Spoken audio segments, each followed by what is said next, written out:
Yes, you may.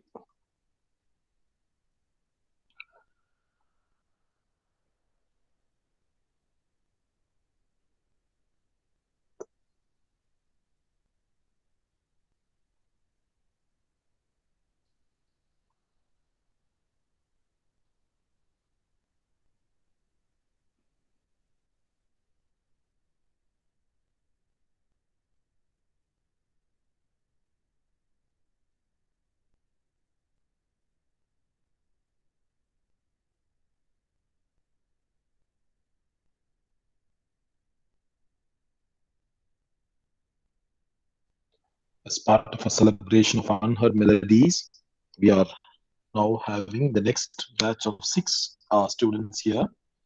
They'll be presenting, beginning with Bhuvneshwari. Full many a gem of purest ray serene, the dark, unfathomed caves of ocean bare. Full many of flowers born to blush unseen and waste its sweetness on the desert air. Thomas Gray's elegy written in the country churchyard.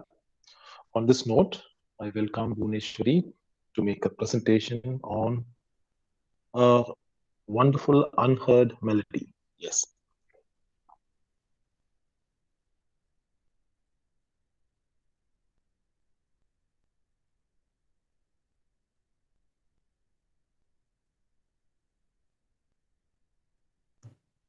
I hope my screen is Yes, visible, it's sir. visible, Bhuvneshwari. Yeah. So, today I wanted to talk about Bagarshat. Uh, like, I felt so connected with him. I hope others can also easily get connected with him. Because beyond talking about the stories or fiction or anything that is being uh, put in the mind, or if he's not going to talk about something imaginary, rather he talks about the reality in a very different way. That's why I chose to talk about him. So he's basically an Indian entrepreneur, Instagram poet and author. When I was just scrolling down in the through the feeds, I just came across this author. And the first thing what I did is, like, I started to read his poems, and I got so connected that he tempted me to buy his book. And that's how I started following him, and I became a big fan of him. I hope end of this you will also be his fan. So when I wanted to know more about him, and I started to I wanted to, like, it created me an urge when he started writing and how he did, and why his works are so beautiful, that is so touching. And when I went through his interviews, he told his story that as a teenager he started to write. First he started to write songs, and then he started to pen down short stories. Why did he do so? Like, we have seen confessional writers, when they go through when they go through something, they start writing. That's how the doctors talk to a confessional writer. You can pen down your things so that you will feel very good, and maybe uh, maybe you will feel relaxed. The same way he did, like, he was going through tuberculosis, and he was during that period he was suffering with pain and anxiety. To recover from that, he started to write poems and short stories, and that's how he ended up here as a writer. So first he published a book in 2020 about love, hope, and magic. I know, like, 2020 was a very hard time for all of us, and we were like wanting for love, and we were hopeless, and we were waiting for some magic to happen in our life. So that's when he wrote this book, Love, Hope, and Marriage, and Magic. I haven't read that book, so I'm not going to talk about it. Um, so the book actually I'm going to talk about is this, the Dear Stranger, I Know How You Feel. I don't know, but this title really inspired me to read this book. the first thing what I did was I went to Maison and I just booked and I started to read. What is so special about this book is that when you read, the title itself says that a journey to hope and healing. I was going through things and I was lacking of hope and I need someone to console me. And I felt this book was so warming to me. Like we can see that what does this author really wants to tell us is that he starts by telling that, dear stranger, I don't know much about you, but I do know how you feel. You are feeling lost, lonely and misunderstood, like we all went through this. You are tired of praying and sacrifice. uh, you are in suffering, depression, anxiety and negativity chasing you. You don't know where to find hope and how to heal yourself. Trust me, have been there myself and I know it's not easy. This is how he started to connect with us. Like he says that it's not that you alone facing these kind of problems, but I do also feel the same way. And this book is not about advice. It's like a friend, or it's more or like a friend who's talking to us, but he's a stranger though. So I am writing these.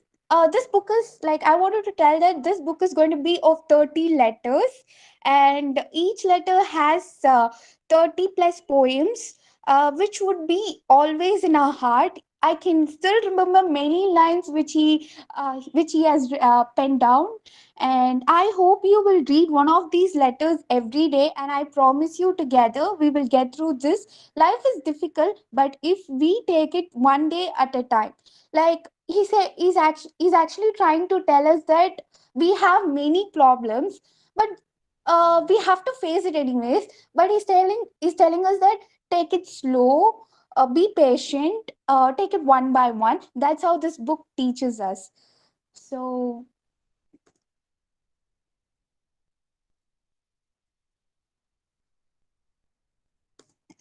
first, he tells that in the first page itself we can see that, for all the stranger fighting the darkness, I'll write about you, for you and to you. You won't believe that he kept his words till the end. Like, till I finished the book, I felt that he was with us, he was traveling with us. His letters were in such a way, like if you're going abroad and if a friend writes a letter to you, and that's how this book is going to be.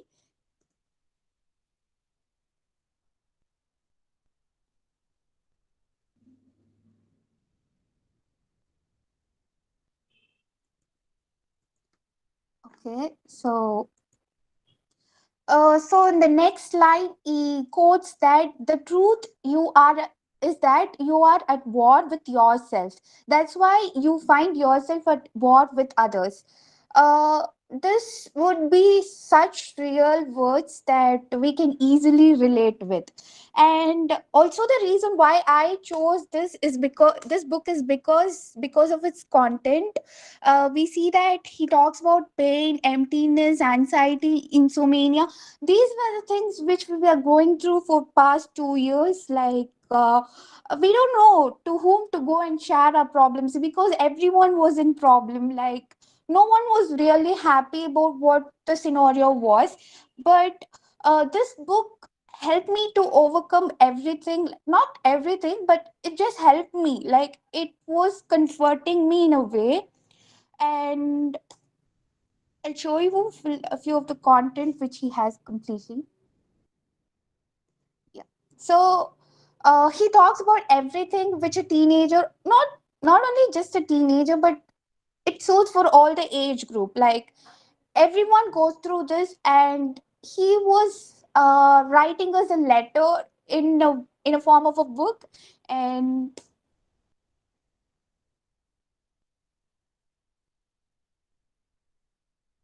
okay, so I hope I can start it by this way, so that you can, maybe this might spark you way to buy this book. In the first page, he writes a poem that in the dark. in the dark black sky, even though a million miles apart, the sky still finds a way to bring light to the moon. And you expect me to leave you alone in this darkness? It talks in a way that a friend talks to us. Maybe he's a stranger, but he knows how we feel. Maybe he don't understand us. Like we don't understand everyone, but we can feel what they feel, what they go through, and that's how he writes this book. Maybe this is what inspired me to read this book, and this and made me know more about this author. And the best part that I really liked about him was he gave all his credits to his wife. I haven't seen much writers giving take just giving their credits to their wife or their partners.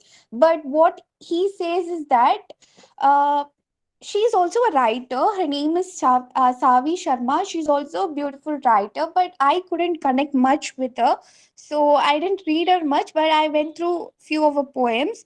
He says that thank you, Savi, my beautiful wife and the best storyteller I know. You're the reason I write. This book would not have existed without you. As I told you before, that he was going through, he was affected by tuberculosis. She was the one who came up and told him to write books so that he might feel relieved. So, that promising word took him all this way and made me talk about him. Not only me. He's been talked about many. He has been talked by many people, and yeah, that's it. So he also wrote. These are this is just a picture that they two wrote book and published together, maybe a couple's goal. And this was the book which he published first, and in this book was also talked in Times of India. This says that one of the most popular Instagram poets, they quoted him as the one of the most popular Instagram poets. And yes, that is true in a way. uh, like these words are so true that I read hard, and hence the poem, and hence the pain never stops.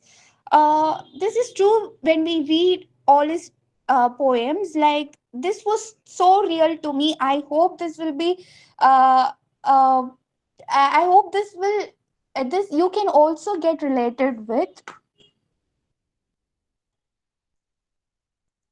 I'll end up with this poem, a short quote by him. This time I want to be a poem, not a poet. Think about me, write me, love me, feel me, remember me, and cherish me. This is actually like he tells that don't take me as a poet, think me as a poem, and that's how when you read his works, you can easily get connected with. That's it. Thank you. Thank you, Bhuvneshwari, for this wonderful poet, Instagram poet you have introduced to all of us to be celebrated. So happy for Ashish Bagricha, and so happy that you gave us a wonderful, introduced a lovely poet to be celebrated. And this is very interesting. The epistolary form, we call it, through letters, conveying the ideas through letters, and the kind of inclusivity that he undertakes, like addressing stranger, dear stranger, in itself an oxymoron kind of, because you don't address a stranger with dear, but here, dear stranger talks about how he wants to practice an inclusive approach at inclusivity, and the way he endears himself to us. Trust me, I've been there myself, and it's not easy. And as you showed us uh, the the chapters, the chapterization, if I could find the first 8 chapters on pain or emptiness or anxiety or insomnia or heartache, loss, negativity, self-harm. Then he talks about self-identity. Then he goes on to some positivity, and the way he empathizes is really amazing, right? And the way he gives credit to his wife, Savi Sharma, is another feather to his cap. Thank you, Guneshwari. for this lovely Yes. poet. We hope to read him as soon as possible. Yes, sir. Thank you. Yeah. Shall we have the next person? Or the next person would be Christy Bowen. Christy is there? Yes, Yes, sir. Christy, you may. Shall I present Yes, the you may, screen, sir? Christy. Yeah. Okay, sir. Thank you.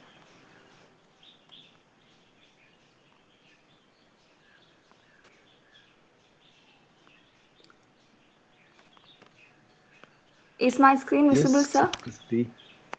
Yeah. Okay, sir. Good afternoon to all. So, for the presentation on the celebration of unheard voices, I have opted the Malayalam poet named Louis Peter. I came to know about Louis Peter through a video where the lines touched me in a great deal. I searched for those lines in Google and I found it to be by a Malayalam poet named Louis Peter. But it was sad that he doesn't even have a proper biography. But there were blogs by his friends which made his life known to others, and uh, a few incidents are only known about his life.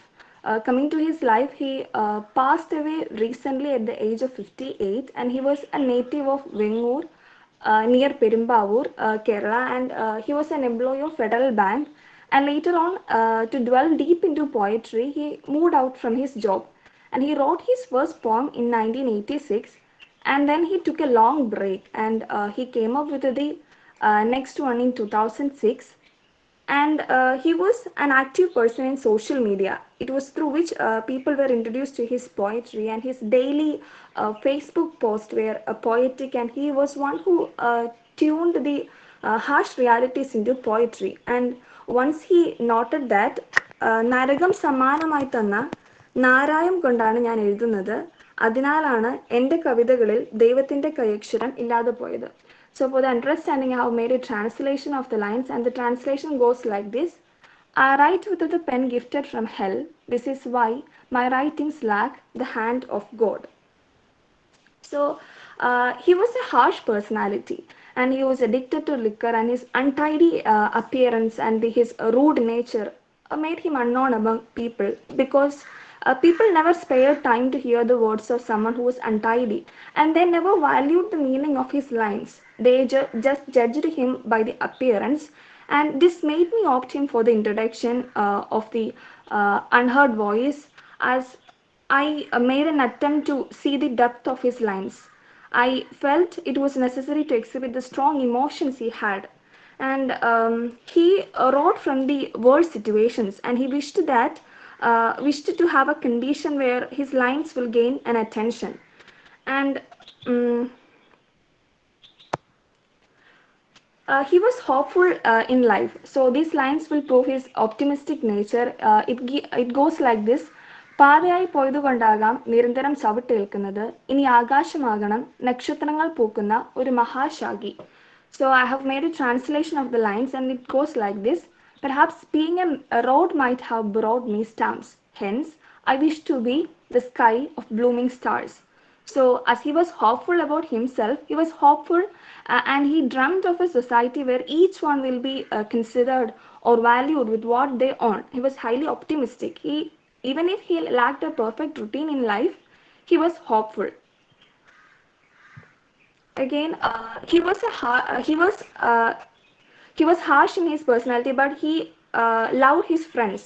He was a regular presence in was a regular presence in film festivals and many communities, and he was one who valued friendship. He was named as Louis Papin by his friendship, which was deeply which was really affectionate and title to him, and he borrowed money from many of his friends, and in return he gifted small notes of poetry. His only request to those friends was to publish them, and in his first book, the book was published in the year 2017, and the book comprised of these notes which was gifted to his friends, and those poems were in a short size. They were all short in size. And for the bio of the author, few lines of him was used to be given as the bio of the author, and the lines goes like this. എന്നെക്കുറിച്ചാണെങ്കിൽ എന്നോട് ചോദിക്കുക. മൗനാക്ഷരങ്ങൾ നിറച്ച ഒരു കടലാസ് കീറ് നിങ്ങൾക്ക് ഞാൻ തരും. അതിൽ നിങ്ങൾ എന്നെ വായിച്ചെടുക്കുക. And the translation goes like this: Ask me about myself, and I shall give you a paper of silent letters. You may read me from those. You can see the cover page of the book here in the slide, and it is titled as Louis Peter's Kavithagal, and it comprises of 67 poems, which are all short in size. And then his poetry is hard, and I felt them to be the celebration of roughness, or the celebration of the unusuals rather than the usual celebration of the beauty. He was one who expressed the need of the society, or he pointed to the matters which needed concern. He pointed out the need to conserve nature and to understand the feelings of the needy, and this was the nature of his poetry. So these lines will prove the concern of him towards nature or to the needy, and it goes like this: lament not for the dead, but lament for those who have left their homes, for those who have lost their love and affection, for those who have wandered on malnourished paths, for those who have come to rest under shadeless trees. And he had a different lifestyle. He loved to travel a lot, and he was one who enjoyed the way he lived. Once he noted that ഞാനൊരു മുഷിഞ്ഞ വസ്ത്രമാണ്, എന്നെ അലക്കി വെളുപ്പിക്കരുത്. So the translation goes like this: I am an untidy cloth, never cleanse me.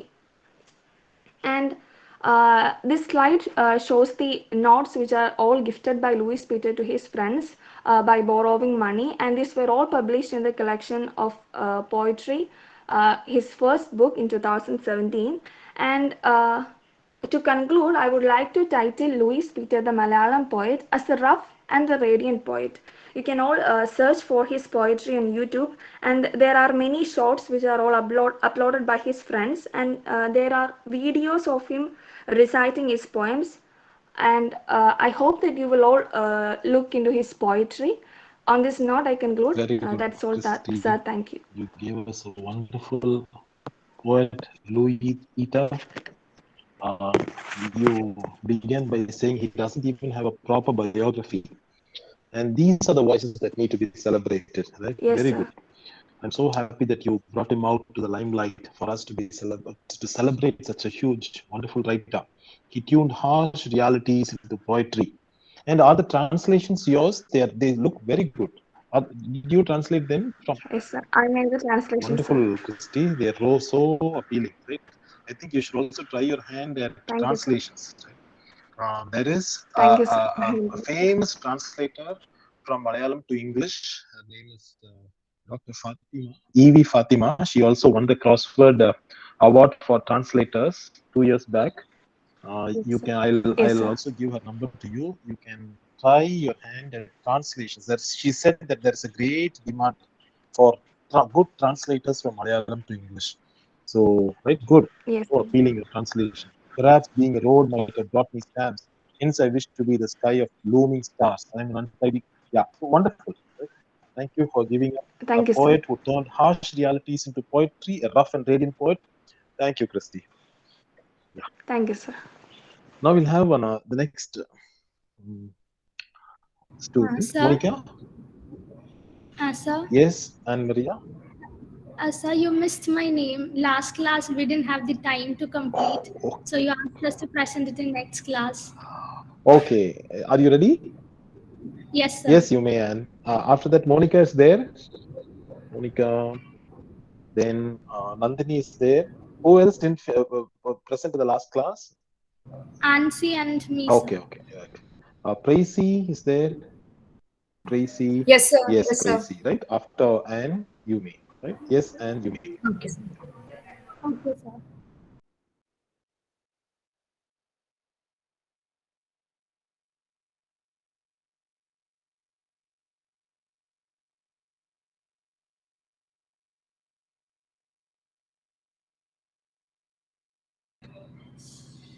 Yes. Sir, is my screen visible? Yeah. So today I'm here to introduce a Malayalam author, Ambika Sudan Mangad. He's a Malayalam short story writer and a novelist. He's a professor. He was a professor of Malayalam at Nehru Arts and Science College, Kanyanad.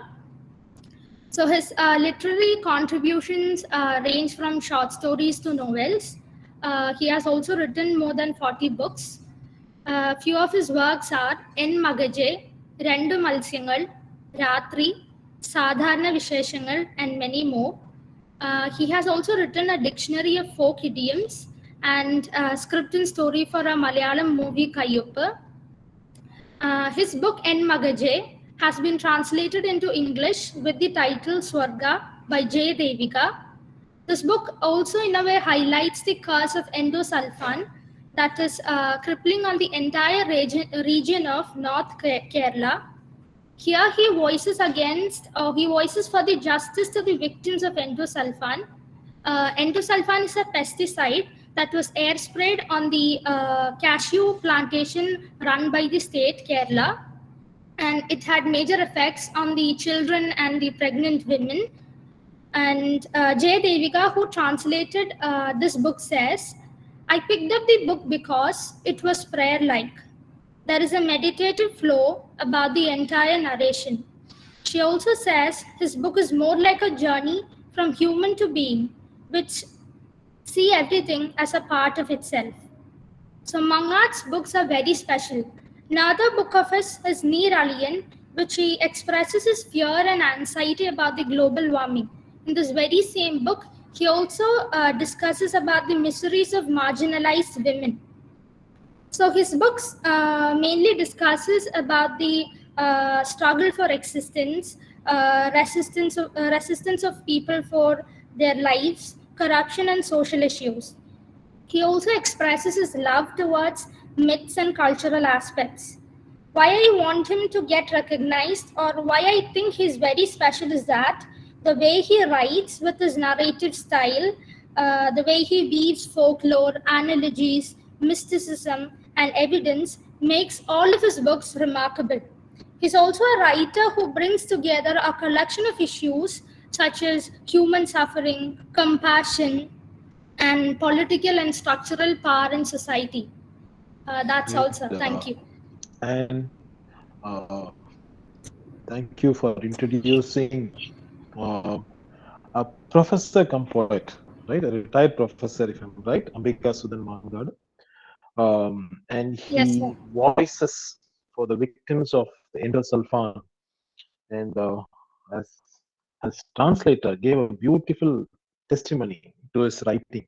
Says the book was prayer-like. There's a meditative flow about the entire narration and feel, and his narrative style, the way he discusses marginalized women, mysticism, folklore. Good, very good. Right? We are sure to celebrate him from today onwards. Thank you, Anne Maria, for introducing such a wonderful poet. Thank you, sir. You're welcome. Yeah. Next, we'll have Tracy. Pratna is there? Yes, sir. Sir, Tracy is there. Yes, Tracy, you may. Right? Just a second, sir. I'll present the screen. Yes, yes.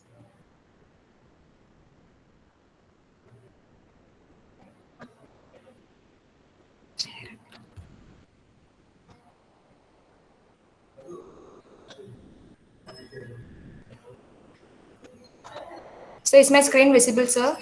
Yes. Tracy, it's visible, yeah.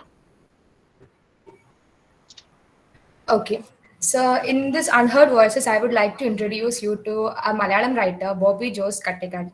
Actually, his father, Bobby Jose Kattikad.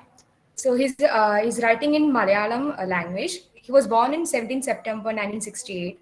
His hometown is in Tumpol in the district of Alappuzha, Kerala. And by profession, he's a religious priest. Along with that, he writes in Malayalam. He's very famous for his religious show Guru Charanam on Sharam TV. It's a regional Malayalam channel. But this show and the person is very famous in Kerala. And he's a founder of Theo Publications, and he also wrote books on Christianity and spiritual world. His major works are Manushya Snehi, Sanjariyude Devam, Keli, Vadil, Tapassu, Kootta, Nilathezhuthu, Hridayavayal, etc. So today I would like to talk. The reason why I chose Father Bobby Jose Kattikad is the book Kootta. The book quote, this is a Malayalam book, and I'm so sorry that I couldn't find any translation of this. So this book, I have read this book during the post-lockdown days, maybe a few months back. And the reason why when Sir said about this unheard voices, I was very sure that I must introduce Bobby Jose Katika to you. But yeah, so this book was published in 1st January 2017, and this book is on love, friendship, and life. It contains a unique collection of selected writings of the author arranged in 4 categories: love, friendship, marriage, and giving. Now, the Malayalam word "kootu" means companionship. And this book tells about different companions that we have in our life. And also, it tells how to be a good companion to others. And his writings in this book is themed in friendship and companionship. So, why I chose him is that he's very different from other writers, and also being a priest in profession, but his writings and thoughts are not just bounded to Christianity. He talks about the universal language of love. He considers love as the greatest religion, and his writings have a basic of the universal theme of love. And therefore, it could be read and understood by the people belonging to other religion also. This book, Kota, is having it's on high demand in Kerala, and therefore it having a lot of republications also. The thing is, he's not the main thing which attracted me. Being a priest, he's not just bound to the religion of Christianity. In this book, he also has quoted many thinkers, philosophers from our own English literature to Osho and to many other current thinkers and writers. Here, the language he uses is very simple. At the same time, it's heartfelt. And he also employs a poetic style in his writing that enable this work to penetrate into our soul. This book, I personally would recommend this book for all those who can read and understand Malayalam. I would recommend this book because it transcends our ideas of companionship. Companionship, he says that companionship is not merely between life partners. A companion can be anyone, a friend, a parent to his child, two best friends, or even a stranger. For certain times he can be a good companion. And also he says in this book, he says that companionship is the greatest gift a man can have in the world. It is a great companionship, or friendship is the greatest asset a man can have. We all hate solitude. We don't want to be single, or we don't want to be in in solitude. We always want a company. So he says that being a best companion is the best thing that you can do to the other humans around you. So I would personally suggest this book for all those who know to read Malayalam. And really, it transcends our ideas, and it also gives new perceptions for us, especially in terms in this concept of companionship and friendship. This also talks about love, union of man and women, giving and friendship. So that's Thank Bobby you, Jose Katikad for Tracy, you. So for introducing a beautiful writer, Bobby Jose Katikad, for us. And this book has tempted us, like any the other books that came previously. We have been tempted, especially me, to buy this book also on love, life, and friendship. How to be a good companion to others. It could also be to a stranger, as you rightly said. It connects beautifully with what Bhuvneshwari said about Ashish Bagracha. Dear stranger, I know how you feel. And the greatest asset that a person could ever have would be a good companion, right? Not necessarily, right, a life partner. It could be anyone. Wonderful. Thank you, Tracy, for introducing Bobby Jose Katika to us. thank you, sir. Yes. The next person would be Nandini Devi is there. Nandini Prarthana is there. Monica Sharan. Monica is there. Monica is not there. Right. So since they didn't respond today, I think they'll forfeit the chance. Right. In the coming week, we'll have that is on 1st November. We'll have Ravina, Rizwana, Sama Anjum, Shannon, Sharon, and Sharon Jemima. Because we are running short of time, we'll have to do justice to the poems at hand also. So in the time given to you, if you could make use of it, I would be happy. Right? They forfeit their chance, Nandini, or because I told this even a month ago. This outlining, given even a month ago to your class representative. Now, since they have not presented, I don't think they'll get another chance. The other 6, right, who will be presenting on first number, the ones headed out, they may present on that particular day, right? For now, I'll just, because we have 10 more minutes, I don't want to square away the time. I'll just read out, because in the last class, you couldn't get an idea of one part of that, my talk, where I was talking to you about Admiring Silence by Abdul Razak Gurnah. That is a very important part that I was telling you about feeling pride in oneself, or when does a person feel proud about oneself? When you possess something valuable, when you feel, right, that you have something to contribute, something of value, that's when you feel proud of yourself. Post-colonial studies always connects to this concept of pride, because in the Western framework, we always been asked to denounce feeling proud about oneself. And that's one reason when he goes back to his hometown after 15 long years, if I'm right, the narrator there, he goes back, and there he has a very emotional moment when he, his stepfather is there, and Hashim, if I'm right, and his stepfather, he goes up to him and he says, the stern face, he says, go say your prayers and come back. Now he goes to the mosque. The moment he steps into the mosque, he does his prayers, and then he rises.